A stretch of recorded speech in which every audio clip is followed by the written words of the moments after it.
Shalom. First and foremost, I'd like to give all praises and glory and honor to Yahweh Ba'Shem, Yahweh Shai Ba'Shem Akarkadash. And the Heavenly Father's true name is Yahweh of Israel, and His only begotten Son, Ba'Shem, in the name of Mashiach Yahweh Shai. Those are their true names in the ancient Paleo Hebrew, the Lashon Kadash, the Holy Tongue.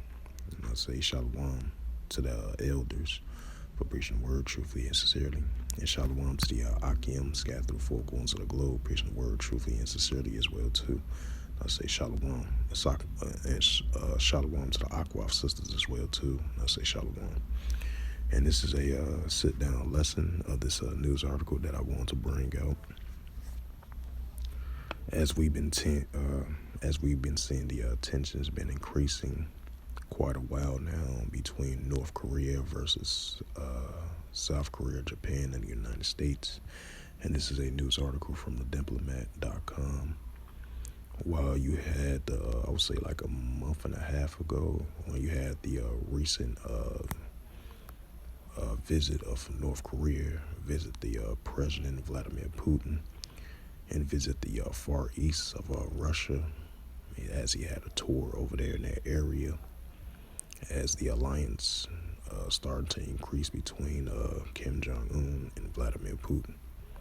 And as you have a diplomatic meeting after Kim Jong-un visit over there to see Vladimir Putin, you know, you had South Korea and the United States and Japan. They had a bilateral meeting, was warning that if Moscow and Russia and North Korea join alliance of a military building up against the United States and South Korea, Japan, they were saying there's going to be a significant message to them, So, I just want to add an additional information to that, add a note to that.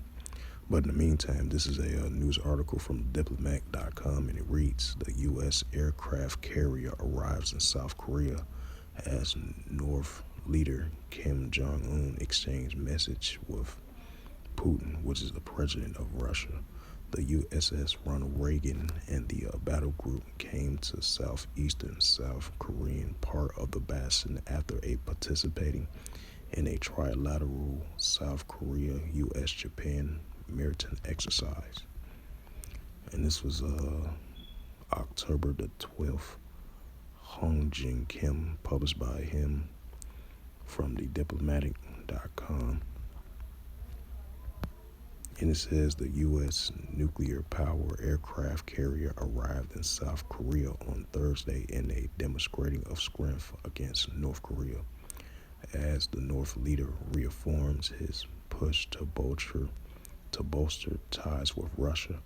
The USS Ronald Reagan and its battle group came to the southeastern Korean port of Basin after participating in a trilateral South Korean U.S. Japan maritime exercise in international waters off a southern South Korean island earlier this week.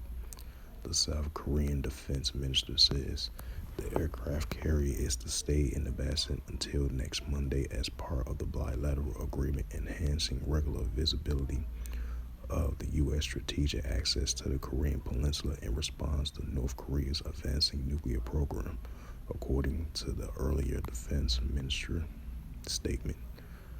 It's the first arrival of the U.S. aircraft carrier in South Korea in 6 months since the USS Nimitz docked as a basin in late March, the statement says. The arrival of the USS Ronald Reagan is expected to enrage North Korea, which views the deployment of such a powerful U.S. military asset as a majority security threat. The USS Ronald Reagan staged joint military drills with the South Korean forces off the Korean Peninsula, east coast of October 2022, which was of last year.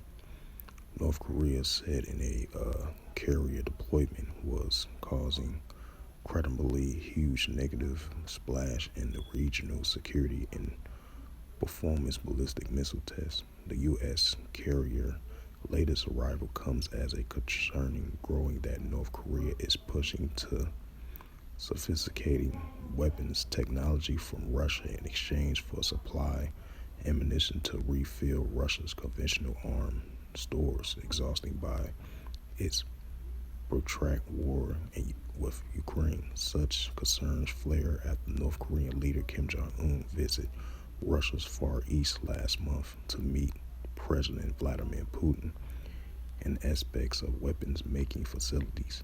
Many experts say Kim would want Russia help to build more reliable weapon system targeting the United States and South Korea. Washington and Seoul has warned that Moscow and Pyongyang will pay a price if they move ahead with the speculated weapons transfer deal breach of the UN Security Council resolution that banned any weapon trading with North Korea on Thursday. Kim and Putin exchanged messages marking the 75 years of diplomatic ties between the two countries.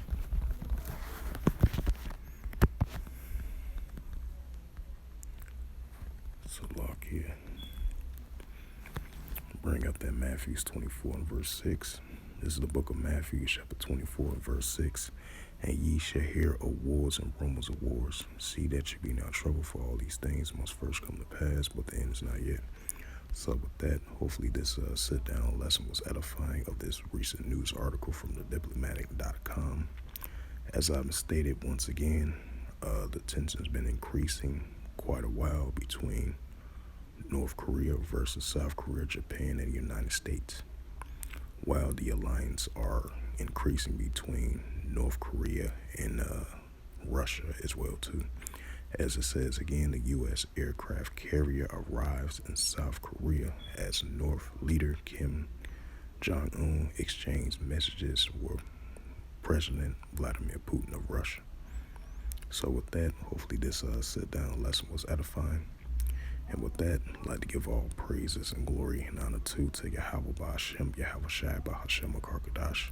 And the Heavenly Father's true name, once again, is Yahweh of Israel, and his only begotten Son, Ba'Hashem, in the name of Mashiach Yahweh Shai. Those are their true names in the ancient Paleo-Hebrew, the Lashon Kodash, the Holy Tongue. Shalom to the elders for preaching the word truthfully and sincerely, and shalom to the Akim, scattered through the four corners of the globe, preaching the word truthfully and sincerely as well too. And until next time, I will say shalom.